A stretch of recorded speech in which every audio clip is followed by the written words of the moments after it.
Ce programme est financé par les amis et partenaires du ministère de Joyce Meyer. Nous jugeons les gens pour ces petites choses en eux qui nous irritent. Et nous avons de plus grands problèmes. Mais si le diable peut nous garder occupés à regarder ce qui ne va pas en eux, alors nous ne pourrons jamais voir ce qui ne va pas en nous.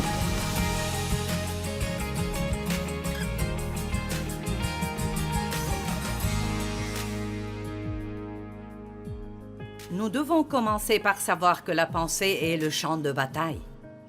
Vous devez garder votre cœur avec toute diligence, car de lui viennent les sources de la vie. Faites attention à ce que vous pensez quand vous conduisez, vous ne pensez à rien.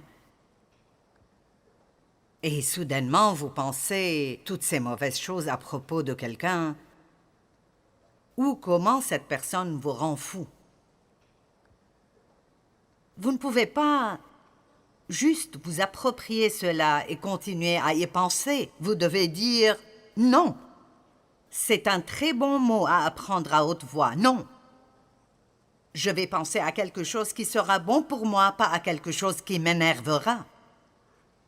Amen. Donc, la première chose dont nous parlerons est les 7 façons dont le diable attaque. 7 façons dont le diable attaque. Le diable veut que nous soyons des personnes critiques. Parce que s'il peut garder nos pensées sur toutes les fautes de tout le reste du monde, alors nous ne verrons jamais les nôtres. Et nous ne pouvons rien faire concernant les fautes des autres, mais nous pouvons nous occuper des nôtres si nous travaillons avec Dieu.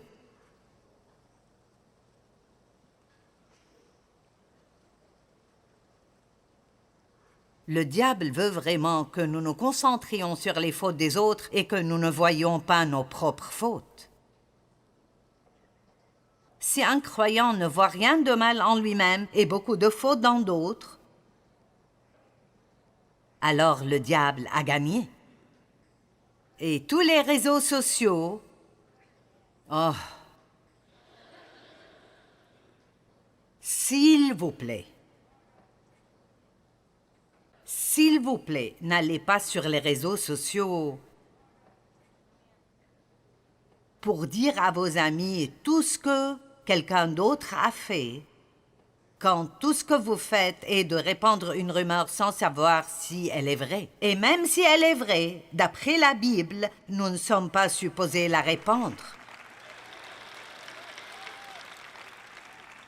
Et je suis heureuse que vous applaudissiez, mais comprenez ceci. N'allez pas, en tant qu'enfant de Dieu, sur ces sites pour répandre des rumeurs et des ragots.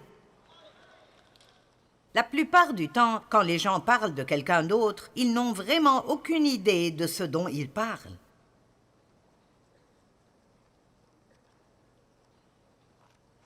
Nous n'avons qu'un espoir dans les jours où nous vivons.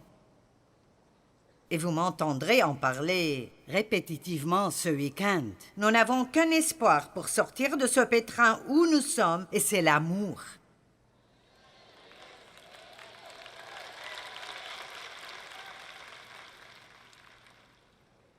Le message principal dans la Bible est que Dieu vous aime et qu'il veut que vous aimiez tout le reste du monde, vous inclus. C'est la loi royale de la liberté, d'après l'apôtre Jacques. Et si nous faisons ceci, nous accomplissons toute la loi et tous les prophètes. Donc, si vous aimez les gens, vous ne les jugerez pas. Vous ne direz pas de ragots à leurs propos. Vous ne direz pas leurs secrets. Parce que l'amour nous empêche de faire tout cela. Donc, à chaque fois que nous faisons ce genre de choses, nous ne marchons pas dans l'amour.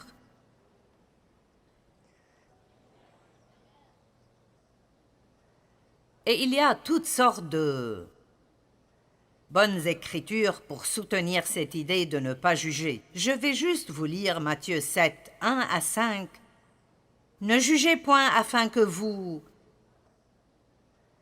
ne soyez point jugés. Car on vous jugera du jugement dont vous jugez, et l'on vous mesurera avec la mesure dont vous mesurez. Pourquoi vois-tu la paille qui est dans l'œil de ton frère et n'aperçois-tu pas la poutre qui est dans ton œil?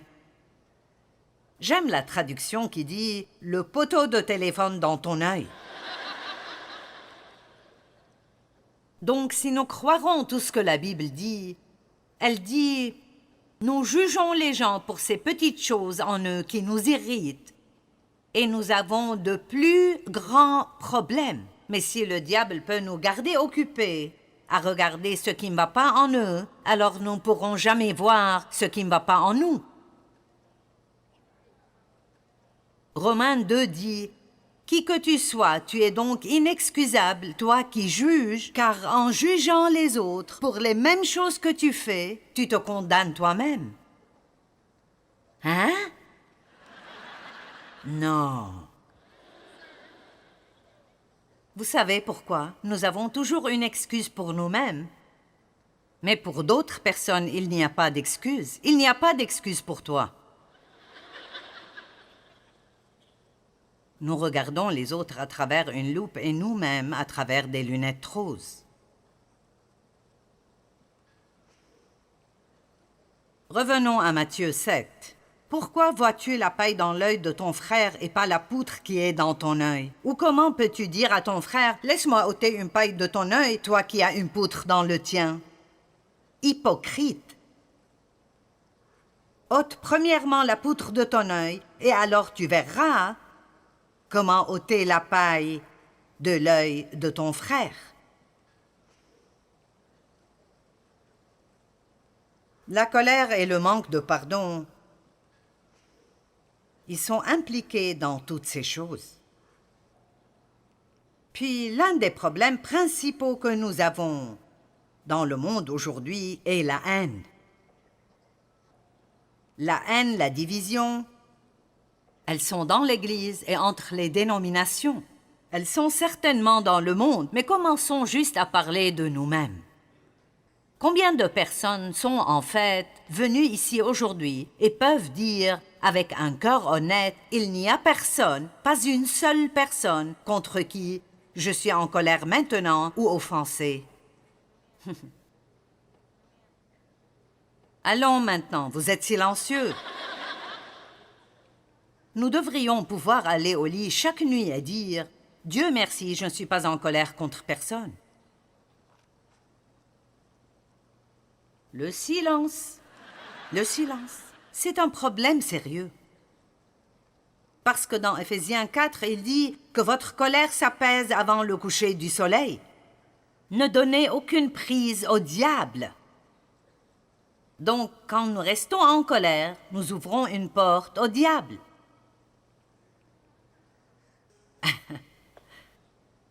Ne rentrez pas au lit en colère. Je me rappelle ces années stupides où j'allais au lit en colère contre Dave. Je dormais au bord du matelas parce que je ne voulais pas qu'il me touche. Je ne vais pas le toucher.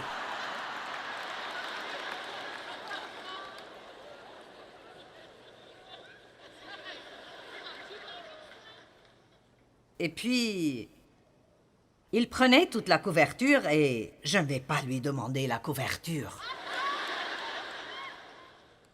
Donc je restais là à geler toute la nuit. Il dormait bien. Et qu'est-ce que j'ai eu? Un mal de tête, un mal à l'estomac. J'étais fatiguée à cause du manque de sommeil.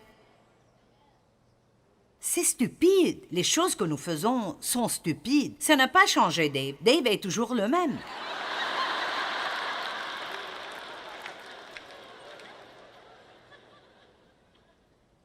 C'est juste que maintenant, j'ai changé et ces choses ne me gênent plus.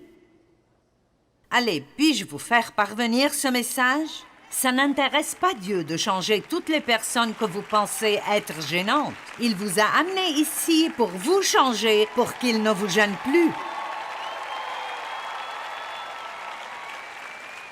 Dieu ne se débarrassera pas de tout dans le monde qui vous dérange. Il veut que nous arrivions au point où ça ne nous gêne plus. Allez, C'est ce qu'est la maturité spirituelle. Pendant ce temps où nous sommes tous là, ne soyons pas misérables tout le temps concernant des choses concernant lesquelles nous ne pouvons rien faire.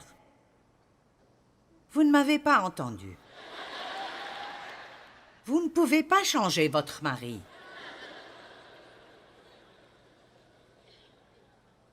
Eh bien, je vais essayer. Eh bien, allez, et je vous verrai l'année prochaine, et je vous dirai la même chose de nouveau.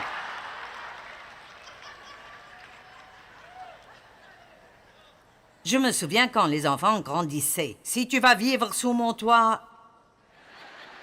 Combien d'entre vous ont donné ce discours à leurs enfants? Si tu vas vivre sous mon toit.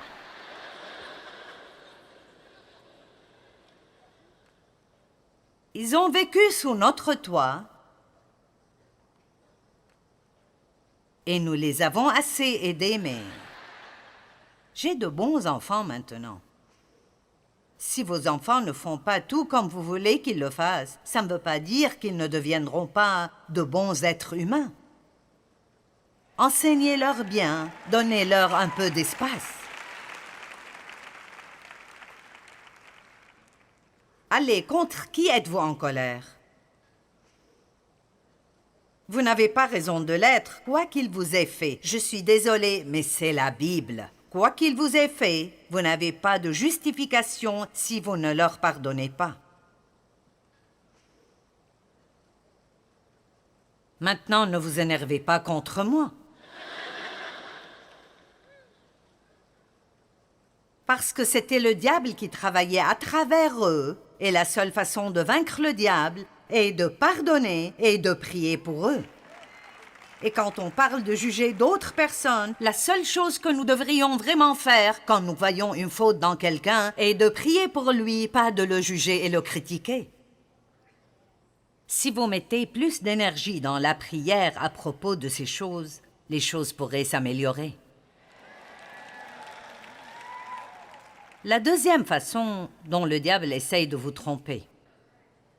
Il veut que nous soyons orgueilleux, que nous pensions, vous voyez, penser que vous savez tout. Nous savons plus que tout le reste du monde. Combien d'entre vous ont un mari qui n'a jamais tort? Eh bien, je ne dirai rien d'autre car le mien est là.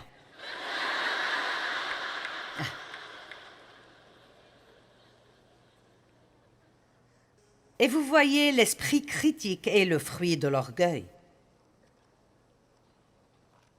Faites attention de ne pas penser que vous êtes supérieur à d'autres personnes.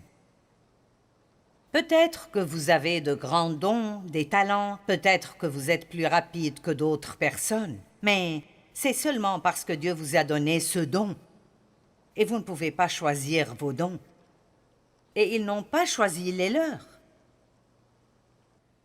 Mets ta confiance en l'Éternel de tout ton cœur et ne te repose pas sur ta propre intelligence. Tiens compte de lui pour tout ce que tu entreprends et il te conduira sur le droit chemin. Ne te prends pas pour un sage. Je ne vous insulte pas, mais vous n'êtes pas aussi intelligent que vous le pensez.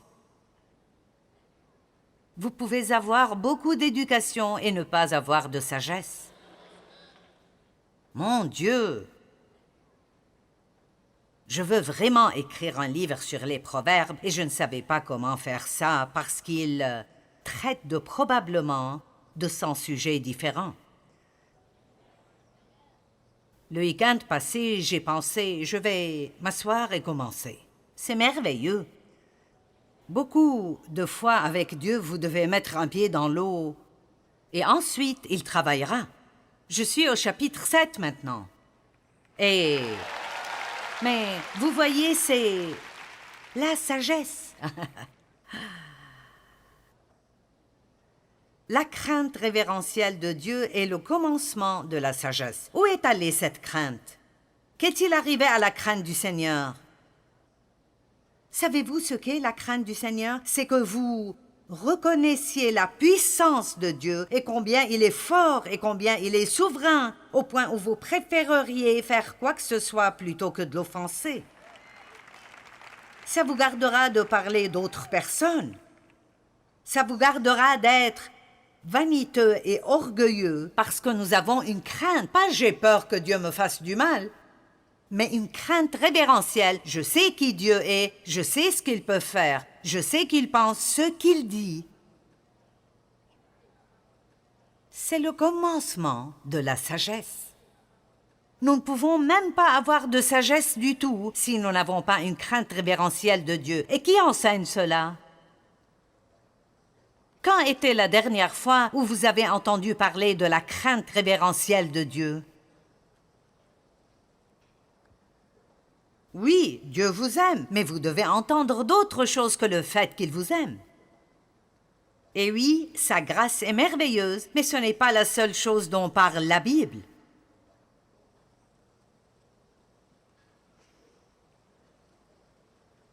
Notre Dieu est un feu qui consume tout. Il est miséricordieux.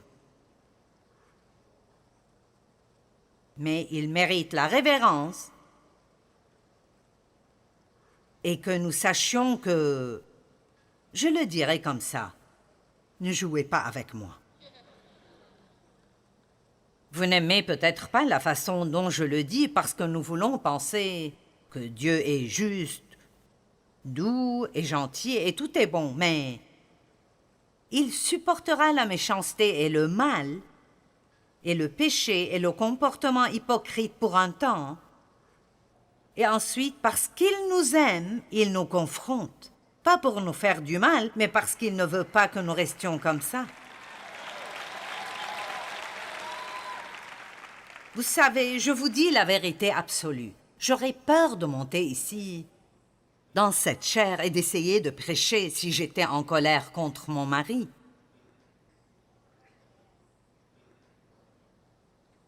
Vous dites, pourquoi aurais-tu peur? Parce que tout ce que j'ai est mon onction. Je ne suis pas super.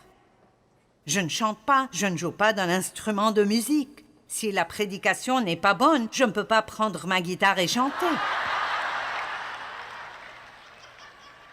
Je suis montée sur ces plateformes des milliers de fois et j'ai vu des milliers de personnes et elles attendent de moi que je dise la bonne chose. Je veux une parole de Dieu. Tout le monde s'attend à cela de vous.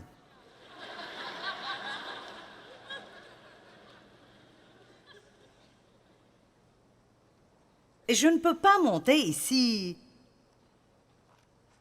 pleine d'amertume, de ressentiment et de prétention. Si vous voulez porter l'onction de Dieu, vous devez vivre la vie. Vous ne pouvez pas juste avoir l'autocollant. Vous devez vivre la vie et vous devez la vivre quand personne ne regarde.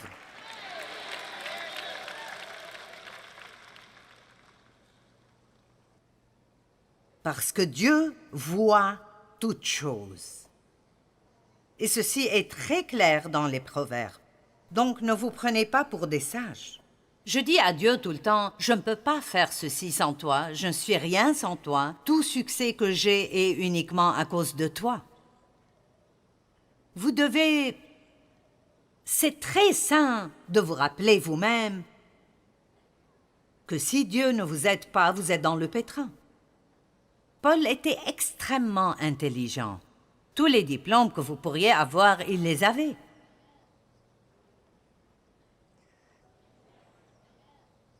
L'éducation est magnifique. Je dis accumulez autant que vous le pouvez. Je connais des personnes qui sont tellement intelligentes et je souhaite être aussi intelligente.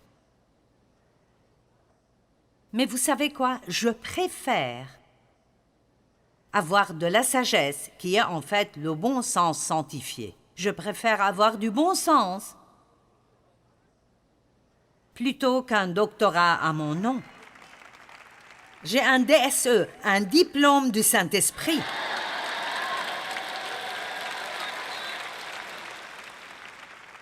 Ah oui, ce serait bien d'avoir les autres. Je n'en ai pas eu l'opportunité, mais j'aime les personnes qui l'ont. Mais même eux ne sont pas aussi intelligents qu'ils le pensent. Parce que Dieu est toujours l'important. Donc Paul, le Paul brillant, avec tous les diplômes que vous pourriez avoir, Il a dit, « Je n'ai pas eu la pensée de savoir parmi vous autre chose que Jésus-Christ et Jésus-Christ crucifié. » N'est-ce pas intéressant? Donc, quelle révélation Paul a-t-il? Hein? J'ai toutes ces choses, mais quel bien ça me fait sans Jésus? Numéro 3. Le diable veut qu'on pense, que tout le monde dise pense, que Dieu ne répondra pas à nos prières. Donc nous ne prions pas, nous ne persistons pas, parce que la prière est la chose la plus dangereuse pour le diable. Quand un homme juste prie, une puissance considérable est rendue disponible. Juste dans les 2 dernières années, j'ai été attiré de plus en plus au fait de faire attention à mes prières. Et ça m'émerveille, les choses que Dieu fait pour nous si nous les lui demandons. Et la plupart de ces choses dont je parle, ce ne sont même pas de grandes choses, ce sont de petites choses. Mais des choses qui valent tellement pour moi. Les choses qui me font savoir que Dieu s'occupe de moi et qu'il travaille dans ma vie. Demandez et continuez à demander. Cherchez et continuez à chercher. Frappez et continuez à frapper. Nous devons être persistants. Dieu, je ne vais pas me taire avant d'avoir une percée. Dieu aime ça. Il aime ce genre de persistance. Ce n'est pas impoli, c'est être persistant. Priez concernant tout ce qui arrive. Priez. Ce matin, j'étais prête à sortir et mon assistante a dit « Tu as tes lentilles ?» et j'ai dit « Oh !» Donc je quittais juste à temps pour arriver ici à temps, mais je devais retourner et mettre mes lentilles. Et j'ai dit « Seigneur, j'ai besoin de toi. J'ai besoin de toi aujourd'hui pour m'aider à mettre ces lentilles dès la première fois. » Et il l'a fait, il m'a aidé. Donc c'est là que nous nous rappelons de dire merci. Allez, priez, priez, priez, priez, priez à tout propos. Vous n'avez pas besoin d'être face à terre ou à genoux ou dans l'obscurité ou les yeux fermés. Je veux dire, c'est bien d'avoir des temps mis à part avec Dieu. J'ai cela chaque matin. Mais priez à travers la journée et ne laissez pas le diable vous mentir et vous dire que Dieu n'écoute pas vos prières. Vous dites, oui, mais les choses que j'ai faites de mal, pourquoi Dieu m'écouterait-il? Parce que vous n'y allez pas en votre nom, vous y allez au nom de Jésus. Et la Bible amplifiée dit que quand nous allons au nom de Jésus, nous présentons à Dieu tout ce que Jésus est. Je te demande de faire cela pour moi au nom de Jésus. Pas parce que je le mérite, mais parce qu'il le mérite. Je vous encourage de vous rappeler que nous devons faire attention à la tromperie de l'ennemi dans nos vies. Prions à travers chaque jour et demandons à Dieu de nous révéler les mensonges que nous croyons.